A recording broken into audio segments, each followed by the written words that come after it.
आसिफ और फरजाना एक निजी बैंक में काम किया करते थे, जबकि आसिफ अपने वालिदैन का इकलौता बेटा था। आसिफ के अब्बू एक हार्ट पेशेंट थे और तवील अलादत के बाद आखिरकार इंतकाल कर गए। आसिफ की वालदा रिहाना बेगम बहुत ही सख्तगीर खातून थी। शौहर की मौत के बाद उनकी जबान में मजीद कड़वाहट पैदा हो गई थी। उन्होंने आसिफ को बीकॉम कराने के बाद एक निजी बैंक में भर्ती करा दिया था। आसिफ तकरीबन 1 साल तक इस बैंक में नौकरी करता रहा। फिर उसकी वालदा ने उसकी शादी बड़ी धूमधाम से अपनी एक रिश्तेदार राबिया से करा दी। राबिया के वालिद फौत हो चुके थे, जबकि उसकी सौतेली माँ बहुत ही संगदिल थी। अपने शौहर की वफात के बाद वो भी राबिया को अपने घर न रखना चाहती थी। सो आसिफ का रिश्ता आते ही राबिया की सौतेली माँ फौरन मान गई और बहुत जल्द उनकी शादी भी हो गई। राबिया एक यतीम बच्ची थी। उसने कभी अपनी जिंदगी में सगी माँ का सुख न देखा था। अपनी शादी हो जाने पर वो इंतहाई खुश थी। वो ये समझ रही थी कि अब ससुराल में जाकर उसकी जिंदगी मुकम्मल तौर पर बदल जाएगी। आखिरकार उसकी जिंदगी में वो सुनहरा दिन आ ही गया। आसिफ और राबिया की शादी हो गई, लेकिन फिर भी राबिया के ख्वाब अधूरे ही रहे। शादी के बाद रिहाना बेगम उसकी सौतेली माँ से भी ज्यादा जालिम साबित हुई। वो सारा दिन राबिया से काम करवाती और आसिफ के घर आते ही उसे उल्टी सीधी पट्टी पढ़ाया करती, जिसकी वजह से आसिफ अक्सर डिप्रेशन का शिकार रहता और वो कभी कभी राबिया की इंसल्ट भी कर देता। अभी शादी के 5 महीने ही गुजरे थे कि राबिया उम्मीद से हो गई, लेकिन इससे भी कोई फर्क ना पड़ा। राबिया की हालत दिन ब दिन गिरती जा रही थी और वो डिप्रेशन का शिकार होने लगी थी। एक दिन वो छत से नीचे उतर रही थी कि अचानक उसका पैर सीढ़ियों से फिसल गया और उसका मिसकैरेज हो गया। राबिया बहुत गहरे सदमे में जा गिरी थी, क्योंकि डॉक्टर्स ने उसे साफ कह दिया था कि उसे अंदरूनी तौर पर बहुत चोटें आई हैं और ये भी हो सकता है कि शायद अब वो कभी मां ना बन पाए। राबिया अब अपने अंदर ही अंदर बुझ सी चुकी थी। उसे अपना वजूद एक बंजर जमीन की मानद लगने लगा था और ऊपर से उसकी सांस, वो तो जैसे उसका खून पीने के लिए हर वक्त तैयार रहा करती थी। वो आए रोज राबिया के खिलाफ आसिफ को भड़काती, जिसका नतीजा ये निकला कि आसिफ अब राबिया से दूर दूर रहने लगा था। आसिफ की लापरवाही ने राबिया को अंदर से तोड़कर रख दिया था। लिहाजा हालात से तंग आकर राबिया ने अपनी कलाई काट ली और खुदकुशी कर ली। राबिया के मरने के बाद आसिफ 2-4 महीने तो दुखी रहा। फिर वो आहिस्ता आहिस्ता राबिया को भूल गया, लेकिन बहुत जल्द ही उसकी जिंदगी में फरजाना ने जगह ले ली। फरजाना उसके साथ बैंक में काम किया करती थी और कोलीग होने की वजह से वो बहुत जल्द एक दूसरे के करीब आ चुके थे। फरजाना को आसिफ पहले दिन से ही अच्छा लगा था और वो उसे दिल ही दिल में पसंद करने लगी थी। लेकिन जब उसे पता चला कि आसिफ पहले से शादीशुदा है तो वो पीछे हट गई। लेकिन राबिया की मौत के बाद वो खुद को रोक ना पाई और दोबारा आसिफ के करीब आ गई। आज उसने आसिफ से अपनी मोहब्बत का इजहार कर डाला था, लेकिन आसिफ ने तो उसे बहुत ही सख्त लफ्जों में इनकार कर दिया था। वो फरजाना से इस तरह की तवक्को न कर रहा था। उसके ख्याल से एक लड़की का यूं प्रपोज करना मुनासिब न था। मैंने भला ऐसी क्या बात कह दी जो आप इतना नाराज हो रहे हैं? फरजाना ने आसिफ को समझाते हुए लहजे में कहा, मैं कोई ऐसी वैसी लड़की नहीं हूं, बल्कि आपसे मोहब्बत करती हूं और शादी करना चाहती हूं। मैं ये भी जानती हूं कि हमारे माशरे में लड़की का यूं इजहार मोहब्बत करना कोई मायने नहीं रखता और इस बात को बहुत मायूब समझा जाता है, लेकिन हमारा मजहब हमें अपनी पसंद से शादी करने का हक जरूर देता है। मैं लोगों की सोच पर अल्लाह के फरमान को तरजीह देती हूँ। भला इसमें बरहम होने वाली क्या बात है? अपनी बात मुकम्मल करते ही फरजाना सीरियस हो गई और आसिफ के चेहरे को तकने लगी। कुछ देर तक तो वो संजीदा रहा, लेकिन फिर उसने खामोशी के सकूत को तोड़ते हुए फरजाना की आंखों में आंखें डाली। फरजाना, देखो, मैं ये नहीं कह रहा कि तुम गलत कर रही हो और ना ही तुम में कोई कमी है, बल्कि मैं तुम्हारे काबिल नहीं हूं। मैं पहले से एक शादीशुदा इंसान हूं और मैं जिन हालात से गुजर रहा हूं उसका अभी तुम्हें ठीक से अंदाजा नहीं है। इतना कहकर आसिफ खामोश हो गया। मुझे पता है, लेकिन क्या आप अपनी पहाड़ जितनी जिंदगी अपनी मरहुमा बीवी की याद में गुजार देंगे? आसिफ, समझने की कोशिश करो। मैं तुमसे मोहब्बत करती हूँ और तुम्हारे साथ जिंदगी गुजारना चाहती हूँ। आसिफ को जब ये यकीन हो गया कि फरजाना सच्चे दिल और खलूस नीयत से उसके साथ रहना चाहती है, तो उसने फरजाना की बात सुनकर असबात में सर हिला दिया। लेकिन फरजाना, मैं तुम्हें एक बात बताना चाहता हूँ। मेरी वालदा बहुत ही सख्त तबीयत की हैं।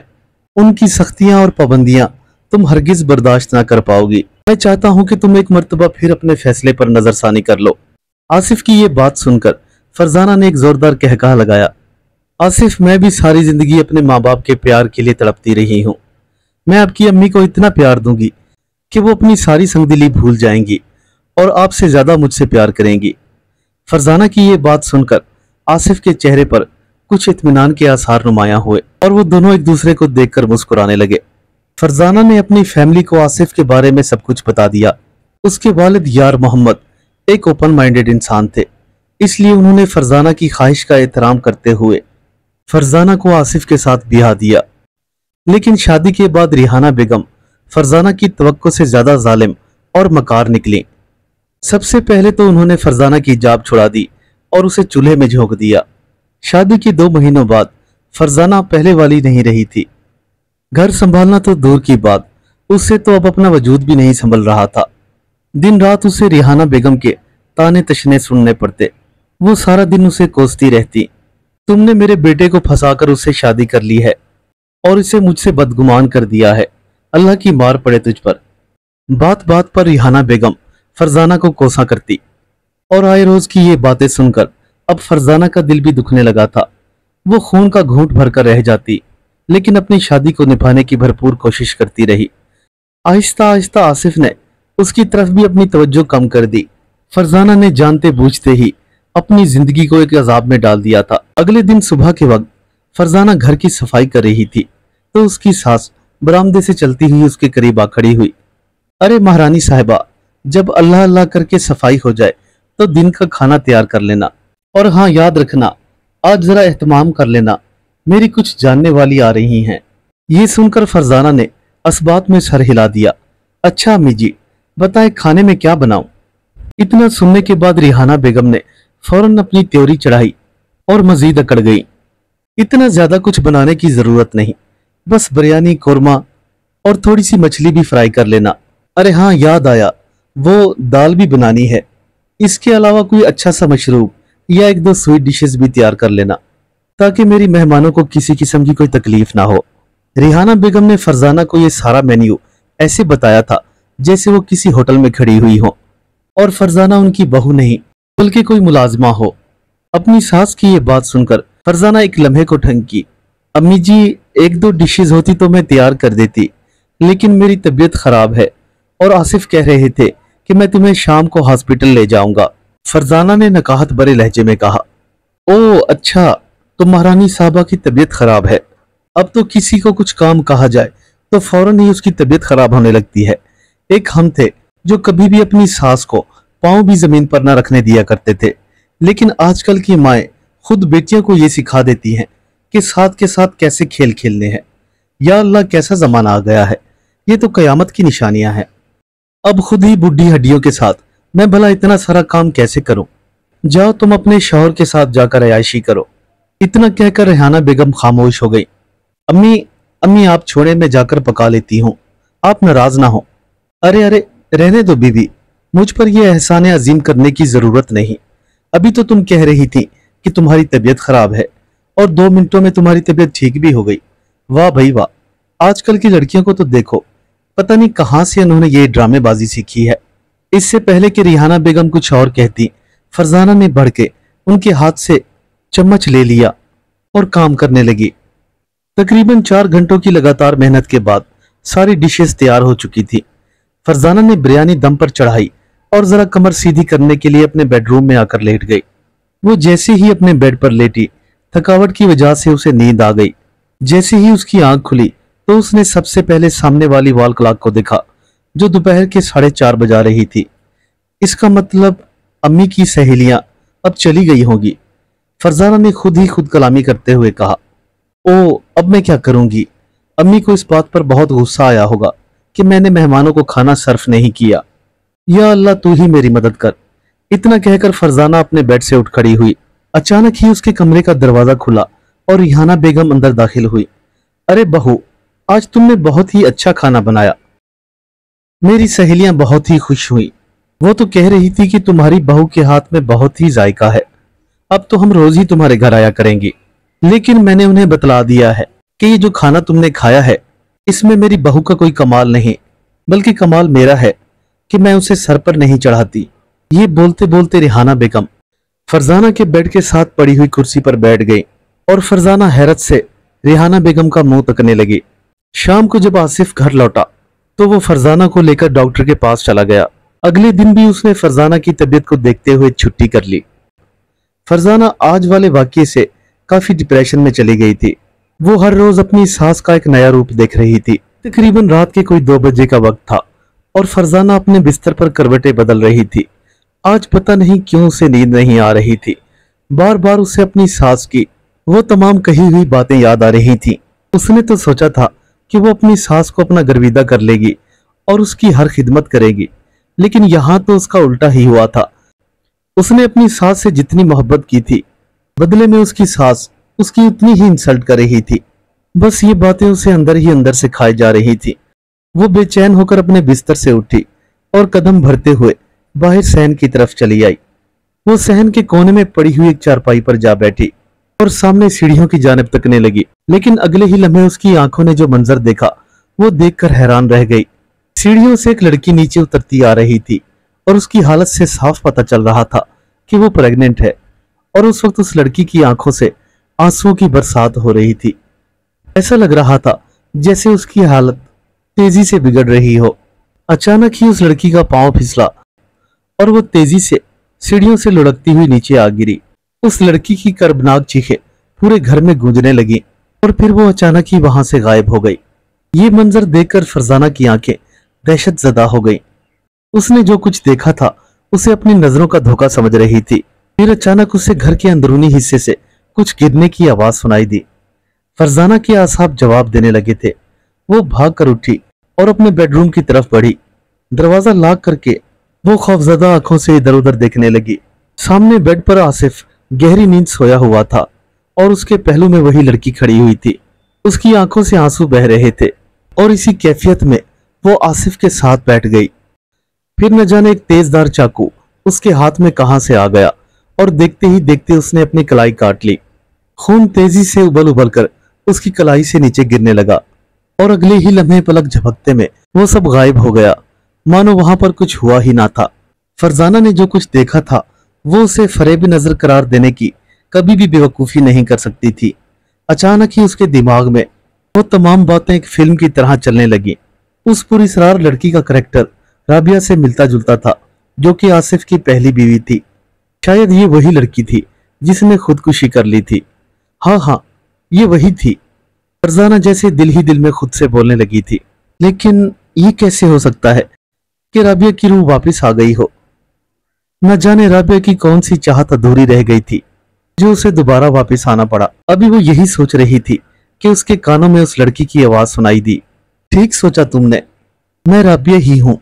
उस लड़की की आवाज सुनते ही फरजाना ने फौरन बाईं जानिब अपना चेहरा घुमाया तो वो लड़की उसके सामने खड़ी हुई थी। उसे देखते ही फरजाना एक लम्हे को घबरा गई।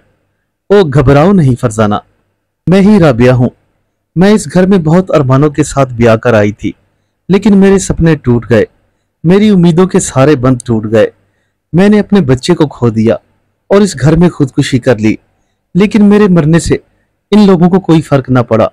मैं समझती हूँ आसिफ का कोई कसूर नहीं, लेकिन इतना सब कुछ होने के बाद भी रिहाना बेगम पर जरा सा भी फर्क नहीं पड़ा।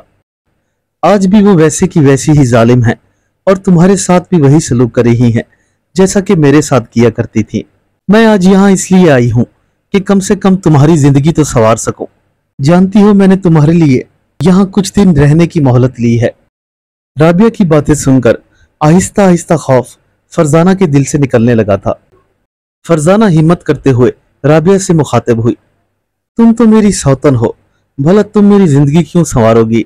इतना कहकर फरजाना खामोश हो गई। हाँ दुरुस्त कहा तुमने, मैं तुम्हारी सौतन हूँ, लेकिन तुम हूबहू मेरी बहन की हमशक्ल हो। माँ बाप के गुजर जाने के बाद हम दोनों बहनें एक दूसरे का सहारा थी। मैंने खुदकुशी कर ली और मेरे गम में मेरी बहन को कैंसर हो गया। वो हूबहू तुम्हारी शक्ल थी। मैं जब भी तुम्हें देखती हूँ तो मुझे अपनी बहन की याद आ जाती है। शायद इसलिए मैं तुम्हारी जिंदगी संवारने के लिए फिर एक बार इस दुनिया में आ गई हूँ। अब मेरी ख्वाहिश है कि रिहाना बेगम का रवैया बदल जाए। उन्होंने जो कुछ मेरे साथ किया है वो मैं तुम्हारे साथ नहीं होने दूंगी, लेकिन इसके लिए तुम्हें मेरा साथ देना होगा और मैं जो कहूं तुम्हें उस पर अमल करना होगा। राबिया की रूह की ये बात सुनकर फरजाना ने इस बात में सर हिला दिया। फिर अगले ही दिन जैसे ही रिहाना बेगम अपने घर से बाहर निकली तो उसकी गाड़ी का एक्सीडेंट हो गया।